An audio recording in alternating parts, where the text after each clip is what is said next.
பீகார் போனவங்க எல்லாருமே வந்துடுறாங்க. வந்தோடனே எவ்வளோ தூரம் நான் எத்தனை நாள் இவ்வளோ நான் ட்ராவல் பண்ணதே அப்படி இல்லை அப்படின்னு சொல்லிட்டு பல்லவன் எல்லார்கிட்டையும் பேசிகிட்டு இருக்காங்க. ஆமாம் நீ நல்லா இருந்துச்சுல்ல அப்படின்னு சொல்லிட்டு எல்லாம் கேட்டுட்டு வந்துருக்காங்க. அதுக்கப்புறம் பார்த்திங்கன்னா வீட்டுக்கு வந்த உடனே அவங்க பெரியப்பாவும் அவங்க அத்தையும் இருக்காங்க. இவங்க என்ன நம்ம வீட்டுக்கிட்ட தோண்டி எடுத்துகிட்டு போகலாம், நம்ம இல்லாத நேரத்தில் வந்திருக்காங்களோ அப்படின்னு சொல்லிட்டு போகிறாங்க. என்ன நீங்கள் வந்திருக்கீங்க, வாய் தாண்டா உனக்கு அப்படின்னு சொல்லிட்டு சோழனை பார்த்து கேட்டுட்டு இருக்காங்க. என்ன பெரியப்பா என்ன ஆச்சு அப்படின்னு சொல்லிட்டு, இல்லை இந்த வீடு மட்டும் தான் உங்களுது, சுற்றி இருக்கிற இடம் எங்களுது தானே அப்படின்னு சொல்கிறாங்க. ஆமாம் ஆமாம் நாங்கள் இல்லாதபோது வீட்டை தூக்கி அந்த பக்கம் போட்டு இந்த இடம் கூட எங்களுது தான் சொல்லுவீங்களா, ஆமாம் போடா நீ அரண்மனை எனக்கு கட்டி வச்சுருக்க அப்படின்னு சொல்லிட்டு சொல்லுவாங்க.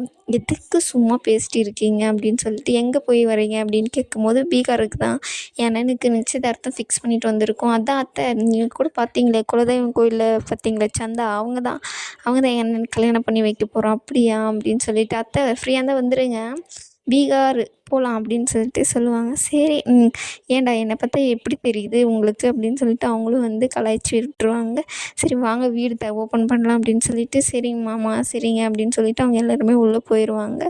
அப்போ பார்த்திங்கன்னா சேரன் நல்ல பையன், இந்த வீட்டில் ஒரு பொண்ணே இல்லாத இருந்துச்சு, இந்த பொண்ணு எவ்வளோ இது பண்ணுது, சேரன் ரொம்பவே நல்ல பையன், அதனால தான் இவங்க எல்லாருமே ஒன்றா இருக்காங்க அப்படின்னு சொல்லிட்டு அவங்க இவங்களுக்கு கார்த்திகாவுக்கு இவனவே கல்யாணம் பண்ணி வச்சுருக்கலாம் அப்படின்னு சொல்லிட்டு சொல்கிறாங்க, வருத்தப்படுறாங்க. அதுதான் உண்மை. ஃபஸ்ட்டு பார்த்திங்கன்னா ஊதுபத்திக்கெல்லாம் விளம்பரம் பண்ணிகிட்டு இருக்காங்க. இந்த ஊதுபத்தி நல்லா வாசனை வருது அப்படின்னு சொல்லிட்டு, அதுக்கப்புறம் தூங்கிட்டே இருப்பாங்க. பல்லவன் எழுடா என்னடா இன்னுமே நான் ட்ரெயினில் போகும்போது சிக்கு புக்குன்னே கேட்குதுண்ணே, எனக்கு கொஞ்சம் நேரம் தூங்குறேண்ணே, நீங்கள் தான் வேலைக்கு போகிறீங்க, நான் என்னென்ன பண்ண போகிறேன், வீட்டில் தானே இருக்க போகிறேன் அப்படின்னு சொல்லிட்டு சொல்கிறாங்க. சரி இது நிச்சயதார்த்தத்துக்காக இன்னும் என்னென்ன வாங்கணும் அப்படின்ற மாதிரி பாண்டி சோழங்கிட்ட கேட்கும்போது, இதோ மேடமே வராங்களே அவங்களவே கேட்டுக்கோ அப்படின்னு சொல்லிட்டு சொல்கிறாங்க. இவன் என்னென்ன வாங்கணும் அப்படின்னு சொல்லிட்டு சொல்லும்போது எல்லாருமே கூட்டம் உட்காந்துக்கிட்டு இருக்காங்க. அதுக்கு அப்போ சொல்கிறாங்க, இந்த மாதிரி நம்ம வேறு ஊருக்கு போகிறோம், அந்த இதில் இது பண்ணணுமோ அந்த மாதிரி ட்ரெஸ் வாங்கணும், அதெல்லாம் நம்ம ரெடிமேடாக கிடைக்காது, தைச்சி தான் வாங்கணும் அப்படின்னு சொல்லிட்டு சொல்கிறாங்க. சரிங்க அப்படியே பண்ணிக்கலாம் அப்படின்னு சொல்லிட்டு, இங்கே 4 நாள் கடைக்கு போகல என்ன நடக்க போதும் அப்படின்னு சொல்லிட்டு ரொம்ப இதாக யோசிச்சுட்டு இருக்கார் பாண்டி. அதுக்கப்புறம் சோழன் நான் போய் என்னத்துக்கு காரணத்தை சொல்கிறது, அத்தனை உன் மூக்கு கீழே ஒரு ஆயுதம் இருக்க பாரு, அதில் நீ பொழைச்சிப்பண்ணு அப்படின்னு சொல்லிட்டு பழம் கலாய்ச்சிட்டு இருப்பான். ஆமாம் இல்லை அப்படின்னு சொல்லிட்டு அவரும் அங்கே நின்று சிரிச்சிட்டு இருப்பார். போய் குளிடா அவனுக்கு ஒரு சர்ப்ரைஸ் இருக்குடா அப்படின்னு சொல்லிட்டு பல்லவங்கிட்ட சொல்லுவாங்க. என்னென்ன சர்ப்ரைஸு சொல்லுண்ணே நீ போய் ஃபஸ்ட்டு குளிச்சுட்டு வாடா அப்படின்னு சரிண்ணே அப்படின்னு சொல்லிட்டு குளிக்க போயிடுவாங்க. அதுக்கப்புறம் பார்த்திங்கன்னா அவனுக்கு தானே தெரியக்கூடாது சர்ப்ரைஸ் என்னென்னு, எங்களுக்கு தெரியலாம் இல்லை சொல்லு அப்படின்னு சொல்லிட்டு சோழன் கேட்பாங்க. அப்போ எல்லாமே சொல்லிடுவாங்க, இந்த மாதிரி வண்டி ஒன்று வந்திருக்கு, அதுதான் அவனுக்கு வாங்கி கொடுக்கலான்னு இருக்கேன் அப்படின்னு சொல்லிட்டு சொல்லுவாங்க. என்னென்ன வண்டி, கீர் வண்டியெல்லாம் உனக்கு வாங்கி தராதீங்கடா அப்படின்னு சொல்லிட்டு சேரனை சொல்லுவாங்க.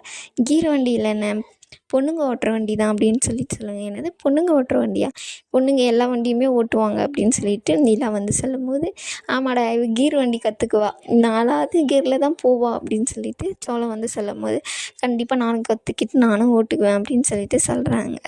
அதுக்கப்புறம் வந்தவொடனே என்னடா இவ்வளோ சீக்கிரம் குளிச்சுட்டு வந்துட்டு அப்படின்னோடனே, நீ சொல்லு நான் உனக்காக ஒரு வண்டி பார்த்து வச்சுருக்கேன்டா, அதனால தான் போகலாமா அப்படின்னு சொல்லிட்டு கூப்பிட்றாங்க. சரி நான் போவோம் அப்படின்னு சொல்லிட்டு அவங்களும் கடைக்கு எல்லாருமே கிளம்பிடுறாங்க. அப்போ நிலா நின்றுட்டு இருப்பாங்க. அப்போது சோழன் எல்லோரும் வேலைக்கு போயிட்டாங்க அப்படின்னு சொல்லிட்டு தோள் மேலே கை போடுவாங்க. அப்போ நிலா தட்டி விட்டுட்டு இன்னொரு ரூம் இருக்கு இல்லையா, அதை போய் செக் பண்ணி பார்ப்பாங்க. இந்த ரூமில் ஒரு வசதியுமே இல்லையே அப்படின்னு சொல்லிட்டு, அதுக்கு சோழன் சந்தா வீடை பார்த்த எல்லாம் எப்படி இருந்துச்சுன்னு சொல்லிட்டு, அந்த வீட்டுக்கு இந்த வீடு பரவாயில்ல நிலா அப்படின்றாங்க.